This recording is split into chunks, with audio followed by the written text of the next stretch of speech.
Hello guys! Good day sa inyong lahat. Magluluto po tayo ngayon ng tortang dulong. Yung maliliit na isda. Ano kaya ang tawag nito sa inyo? Pero sa amin, ito ay dulong. Yan, masarap din po yan gawing bagoong or ginamos sa Bisaya. Yan, masarap po yan.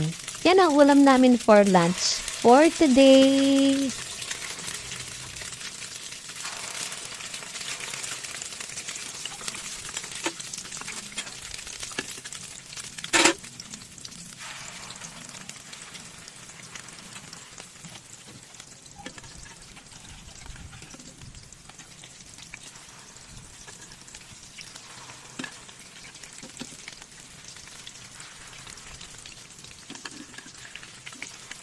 At ito na nga po ang ating finished product. Have a good day!